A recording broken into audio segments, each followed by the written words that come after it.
Hello and welcome to today's edition of I Guess You Missed Science class. So today we are doing Station 3. So if you look in your lab, it will be right here, Station 3, the landform TARP model. So basically we're going to construct a landform model to show different elevations.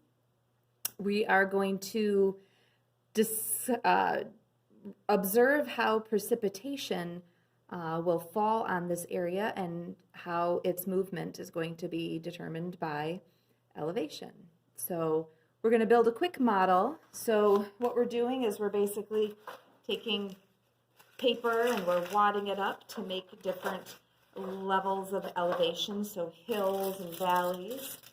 And then we are covering it up with tin foil, aluminum foil if we want to be specific, so that we can see how that water is going to flow. So before we add the precipitation, make sure right here you are making your prediction. Make sure it is in a complete sentence and try to use those vocabulary words in your prediction. So instead of water, use precipitation, and instead of went down, we're going to use runoff. So pause the video and make your prediction. All right, now we're going to get to the procedure.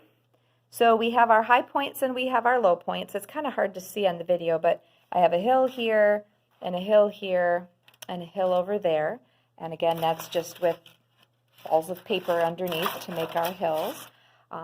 We are going to follow the procedure and we are going to spray 70 sprays of colored water onto our model.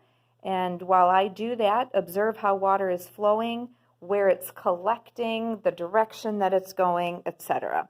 So I've dyed the water blue so that it's easier to see on the model. So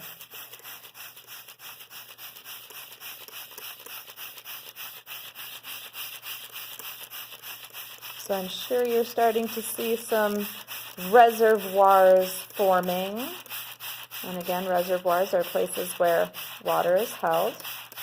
And if you look right here, you can also see what happens when those reservoirs get a little too full.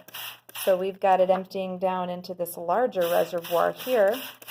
And then it looks like there's a stream forming in between these two reservoirs here. So that water will continue to move. So again, the spray bottle represents precipitation, rain.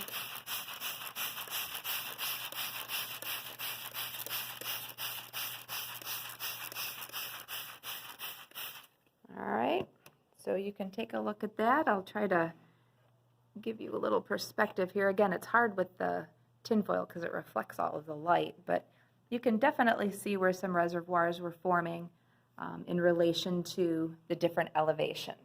So what we did is we drew a side view. So if you wanted to draw a side view of what that model looked like, you can put that here. Don't forget to include your source of water, the direction that water flows, and arrows to show where it is flowing. And make sure that you have it accurately colored so that we can see those different reservoirs and where that water is collecting. Hope you're back tomorrow.